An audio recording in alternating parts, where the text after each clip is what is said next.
হে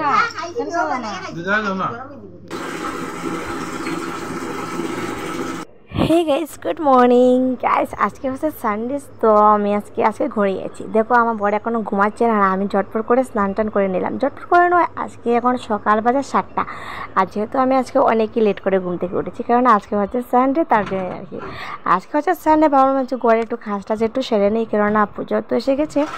আর যে কাজটা কিছু এখন আমি কমপ্লিট করতে পারিনি আর কি। যেহেতু এখন আমি পূজার শপিংটা এখনও করতে পারিনি, এখনও যাই না কবে যে শপিং করার যাবো কখন না, আমি এখনও শিওর বলতে পারছি না। তার জন্য আজকে ভাবলাম যাচ্ছে, যেহেতু ঘরে আছে তার জন্য একটু ঘরের কাজটা একটু সেরে নিই। আর এদিকে তো আই হোপ তোমাদের সবার শপিং করা সব কিছু কমপ্লিট হয়ে গিয়েছে। আর আমার হয়ে গেছে, আমি যখন নাইর গিয়েছিলাম হয়নি, যখন আমি নাইর গিয়েছিলাম তখন আমার মা শাড়ি দিয়েছিলেন, অনলাইন থেকে দিয়েছিলেন। এটা সেটা করে পিঙ্ক কালার তোমাদের সাথে শেয়ার করবো, অন্য কোনো ভিডিওতে শেয়ার করে নেবো। আর এদিকে আমার মা আমাকে দিয়েছিলেন নাইর গেলে যেতে হলে নিজের মা তো দিতে লাগে, তার জন্য আর কি মা আমাকে দিয়েছিলেন একটি শাড়ি। আর এই শাড়িটা আমার খুব পছন্দ লাগছে, তার জন্য একটা শাড়িটা আমি কিনেছিলাম।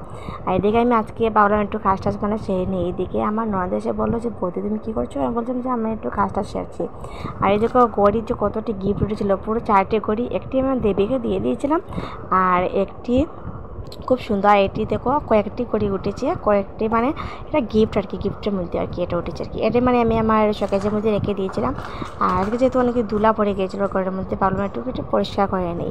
যেহেতু আমার স্কুলে যেতে হয় প্রত্যেক দিনটাই, তার জন্য আমি এত টাইম আমার হাতের মধ্যে টাইমটা খুবই কম থাকে। তার জন্য আজকে ভাবলাম যেহেতু আজকে ঘরে আছি, একটু কাজ টাজগুলো সেরে নেই, তার জন্য ঝটপট কাজে লাগে। অবশ্যই দেখতে পাচ্ছি আমার মেকআপের জিনিসগুলো, যেটা আমি কখনো জাস্ট একবারই চয়েস মেকআপটা করেছিলাম ফেসের মধ্যে। আর এখন পর্যন্ত আমি এটা কখনো আমি এখন ইউজ করে সবগুলো যেরকম দেওয়া হয়েছিল সেম এরকমও রয়ে গেছে। আমি খুব কমই ইউজ টাচ করি, কিন্তু সবই যাই মেকআপ বেশি ভালোবাসি না, তার জন্য মেকআপ টোকআপ কিছু লাগাই না আর কি। আর এদিকে আমি গয়নাঘাটে সব কিছু জুয়েলারি আমি আমার লকেপে রেখে দিয়েছিলাম, আর এরকম জাস্ট খালি আমি আমার মেকআপের জিনিসগুলো ঠিক করেছিলাম। আর এদিকে বললাম গড়ি তিনটাই রেখে দিই, যেহেতু এদিকে কোনো জায়গা ছিল না, তার জন্য এই সেটি আমি রেখে দিয়েছিলাম, গড়ি তিনটাই রেখে দিয়েছিলাম। বাট একটি গড়ি খুব সুন্দর উঠেছিলো, যেটা আমি আমার ছোটো বোনকে দিয়ে দিয়েছিলাম। আর আজকে আছে সানডে, তার জন্য তো ভাবলাম জানি না কীরকম কী হবে আর কীরকম কী না, তার জন্য জায়ের দিনটা কীরকম যাবে কীরকম না সেটা তো আমি বুঝতে পারছিলাম না। এখন তো বাজে সকাল, এখন 7টা বেজেছে। তার জন্য আমরা আমরা না, জাস্ট আমি ঘুম থেকে উঠেছি, আর আমার শাশুড়ি মা আর আমার ননদ দুজন শ্রীমান ননদ একজন তো এসেছে, ও মামার বাসাতে এসেছে আর কি, পিসির বাসাতে এসেছে। ও এখন ঘুম থেকে উঠেছিল, আমাকে বলতো যে বৌদিমণি গুড মর্নিং। আমি বলছিলাম হ্যাঁ গুড মর্নিং। আর আমার বড় দিকে বসে বসে ঘুমাচ্ছিলেন না, শুয়েছিলেন আর কি। আর আমার ডাকা দিয়ে ডাকছিলাম আমাকে, অনেক ঝটপট করে উঠে গিয়েছিলাম। আর উঠে আমাকে বলছেন যে কী করছো? আমি বলছিলাম যে আমি কিচ্ছু না, একটু কাজ টাজ করছি সেরছি, তুমি এখন ঝটপট করে উঠে নাও আর ব্রেকফাস্টটা হয়ে যাক, তারপর আমি স্নান করতে যাবো। আর ব্রেকফাস্ট আমি কোনো করিনি, জাস্ট খালি ঘুম থেকে উঠেছি আর কি। আর স্নান টান করা হয়নি, জাস্ট খালি এমনি জাস্ট খালি আগে বলেছিলাম আর কি, স্নান করা এখনো কমপ্লিট করা হয়নি। জাস্ট আমি ঘুম থেকে উঠেছিলাম, ব্রাশ করেছি, ফ্রেশ হয়েছিলাম, ওটাই আর কি। যেহেতু আজকে রবিবার, তার জন্য ভাবলাম একটু লেটে যদি স্নান করি এত কিছু কিছু হবে না আর কি, তার জন্যই। আর এদিকে আমার সব কাজ তো কমপ্লিট, আমার শকেজের কাজ তো কমপ্লিট। এখন ভাবলাম কয়েকটি কাপড়গুলো গুছিয়ে নিই। আর কাপড় তো অনেক কাপড়, বাট আমার কাপড়টা দুদিতে আমার শাশুড়ি মা আর আমার ননদ যে এসেছে, ও কাপড়গুলো অলরেডি আমার যখন আমি নাইয়ের ছিলাম তখন অলরেডি তারা কাজগুলো সেরে নিয়েছিল। আর এখন জাস্ট খালি আমি আমার রুমের গুলো আজকে হচ্ছে যেহেতু সানডে, তার জন্য আমি আমার বরকে বলছিলাম যে আজকের সন্ধ্যার সময় কিছু খাবার আনবে, যেটা আমার ফেভারিট সেগুলি আনবে। আর উনি বলেছেন যে ঠিক আছে কী খাবে বলো। আর ওটাই বলেছিলেন। আর সাথে সাথে ও কথা বলেছিলেন যে এখন জাস্ট সকাল হয়েছে আর তুমি সন্ধ্যাবেলা গল্প করছো, কী খাবে কী না। আমি বলছিলাম হ্যাঁ কেন না। আর এই যে দেখো আমার বিয়ের সব কিছু এই জিনিসটার মধ্যে আছে। আচ্ছা ঠিক আছে। আর এটা জানি না কি আমার মাথার মধ্যে নেই কি আর কি।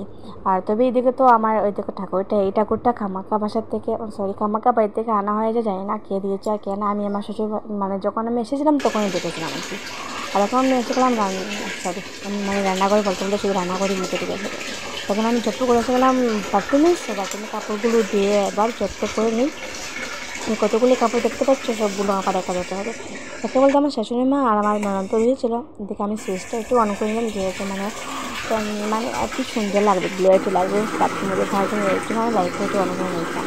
আর এদিকে যেহেতু আমার শাশুড়ি বলছিলেন যে তোমাকে একটু হেল্প করবো, বাট আমি বলছিলাম না আমাকে হেল্প করতে ভালো লাগবে না, আপনি যে অন্য কিছু কাজটা সেরে নেন, আমি এদিকে কাজটা সেরে নেবো। আর এদিকে যেহেতু জলটা এসে গিয়েছিলো, মানে আপনি যে বাসার কথা বলছি যে মানে সাপ্লাই জলের কথা বলেছিলাম, এদিকে সাপ্লাই জলটা এসে গিয়েছিলো। আর এদিকে আমার কাপড়গুলো চটপট করে ধোয়া কমপ্লিট করে আমি স্নান করে নিলাম। এখন স্নান করে বরঞ্চ কিছু খাবো, ব্রেকফাস্ট করে নিয়েছিলাম, ব্রেকফাস্ট করার পরেই মানে আমি স্নানে গিয়েছিলাম। এখন যেহেতু স্নান টান করে নিয়েছি, এখন ভাবলাম যে কিছু একটা খাবো, বাট কী খাবো সেটা বুঝতে পারছিলাম না। আর পেটে কোথাও লাগেনি, জাস্ট মানে এমনি আর কি। আর এখন ভাবলাম যে ঘরের মধ্যে একটু মানে চকলেট ছিল, চলো চকলেটটা খাওয়া যাক। আর চকলেটটা আমি বড়ি এনেছিলাম কালকে, মানে গিয়েছিলাম কোথায় আর ওখান থেকে মানে ওই জায়গা থেকে আসার সময় আমার জন্য একটু কিটক্যাট না যাই না কি বাবাই এরকম নিয়ে এসেছিলাম। ভাবলাম মানে একটু বসে বসে খাই। এদিকে আমি একা একা খাচ্ছিলাম। আমার এটি দেখে আমার বর বলছিল যে তুমি একা একাই খাই, বারটার কেউ রান্না কিছু করবে না। আমি বলছিলাম হ্যাঁ রান্না করবো, আমি প্রথমে খাওয়া দাওয়া করে নিই তারপরে। আর এদিকে যেহেতু আমার বারান্দার মধ্যে রান্না করা হচ্ছে, কেন রান্না করে একটু কাজ টাজ সারা মানে কাজটা হচ্ছে রান্না করে, তার জন্য আমরা বারান্দার মধ্যে রান্না করে খেতে হচ্ছে আর কি। তোমাদের অন্য ব্লগে আমি দেখে নেবো মানে রান্না করার কাজটা। আর এই দেখো আমার মানে এদিকে আমার ভাতটা বসে আসলাম। আমি ভাবলাম যে আমি কাপড়গুলো রোদ্রে দিয়ে দিই, নইলে অনেকে লেট হয়ে যাবে, যেহেতু কোনো ভরসা নেই, ঝটপট করে বৃষ্টিটা এসে যায়, তার জন্য ভাবলাম একটু মানে ঝটপট করে কাপড়গুলো রোদ্রে দিয়ে দিই।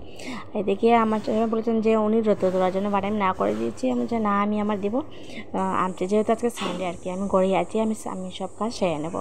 আমার আগে সত্যি কথা বলবো সেটাই আর কি। আমি কখনো আমি এত টাইমটা আমি আমার কখনো মানে ধরতে পারি না টাইমটা, সবসময় টাইমটা আমার হাত থেকে চলে যায় না কীরকম। আর এদিকে আমি ভিডিও করতে করতে মানে বারটা হয়ে গিয়েছিলো। আর এদিকে মানে ঠাকুর দেওয়া হচ্ছিলো, আর এদিকে মানে জল ভরা হচ্ছিলো, আর জল ভরা তারপরেই মানে ঠাকুর দেওয়া হচ্ছিলো আর কি। আর এখন ভাবলাম যে আমি কাপড়গুলো রোদ্রে দিয়ে দিই, কাপড়গুলো রোদ্রে দেওয়ার পরেই মানে ভাত টাত খেয়ে আবার ঝটপট করে আবার কাজটাগুলো সেরতে হবে। বাট আজকে হচ্ছে রবিবার, তার জন্য তো আমি আগেই বলেছিলাম যে মানে কী খাবো আর কী না। এটি বলে আমার বর মানে বলেছিলেন যে আচ্ছা ঠিক আছে বলো মানে কী খাবে। আর তার জন্য মানে আমি ওনাকে বলছিলাম যে তুমি আমার ফেভারিট জিনিসগুলো আনবে আজকে, মানে চাউমিন। বাট এটা বলতে না বলতে মানে উনি বলছিলেন যে চাউমিন আচ্ছা ঠিক আছে আমি আনবো, এটি বলে মানে উনি একটু মানে বাইরে চলে গিয়েছিলেন আর কি। আর তারপর আর কি এদিকে আমি তো খাবারগুলো গুছাচ্ছিলাম। আর তারপর এদিকে এসে তো বলছিলেন খাওয়ার জন্য, আর খাওয়া দাওয়া করে এবার আমি মানে কাজটা ছেড়েছিলাম। আর এদিকে হচ্ছে সন্ধ্যাবাতি দেওয়ার পরেই মানে আসলাম মানে একটু খেতে আর কি। এদিকে দেখো খাওয়ার কী আনলেন আমার বউ। আর এদের মধ্যে আমি মানে বলছিলাম যে কী এনেছো, আর উনি বলছি মিষ্টি। বাট আমি যেহেতু মিষ্টি অনেক বেশি ভালোবাসি না, উনি খুব ভালো করেই জানেন যেহেতু আমি মিষ্টি খাই না আর কি, তার জন্য। বাট উনি বলছিলেন যে না আমি তোমার জন্য অন্য কিছু জিনিস আনছি, খুলে দেখতে পাবে দেখো কী। আর সত্যি বলো খুলে আমি একদম স্ট্রেঞ্জ হয়ে গেছি, মানে এত কিছু আনলেন যে মানে ওয়েট মধ্যে মানে দেখাচ্ছি মানে কী কী আনলেন। এটার মধ্যে আছে কচুরি, আর কচুরি আমি খাই সবই আমি খাই আর কি। এটার মধ্যে কচুরি, আর এটার মধ্যে এগ রোল না চপ আর মোমো। আর এটা থেকে আমি পুরো মানে বলছিলাম যে আমি সব কিছু যদি তুমি এনেছো, যদি একটু চাউমিনটা নিয়ে আসতে তো হয়তো অনেক ভালো হতো। বাট উনি বলছিলেন যে এত কিছু আনা হচ্ছে, তোমার আরও অন্য কিছু তোমার মনে চাচ্ছি নেই, ওটির মধ্যে খুলে থেকেও অন্য কিছু আছে। আর সত্যি বলবো এটি মানে খুলে থেকে যে এটার মধ্যে আছে চিকেন ললিপপ। আর এটা মানে দেখে মানে আমি পুরো মনটা একদম মানে আমার খুশি খুশি হয়ে গেছিলো যে আজকে এত কিছু জিনিস খেতে পাবো। এদিকে আমার কয়েকজন এদিকে এটা আমার প্লেট। এদিকে দেখো এখানে আছে মিষ্টি, আজকে মালাই। এদিকে আনলেন মোমো চপ আর চিকেন ললিপপ, আর এদিকে আছে মিষ্টি মালাইটা আর কি। তবে এখন আমি তো বসে বসে খাই। আর এদিকে আমার বড় চা খাচ্ছি না, এই যে আমার খিচুড়ির সাথে। আর এবার তো আমার আজকের দিনটা তো আজকে এরকম খুব ভালো কাটলো। তবে তোমাদের দিনটা কীরকম কাটছে কীরকম না তোমরা অবশ্যই আমাকে কমেন্ট করে জানাবে। তবে সত্যি বলবো আজকের দিনটা আমার খুব বেশি মানে ভালো কাটেছে। Tata guys.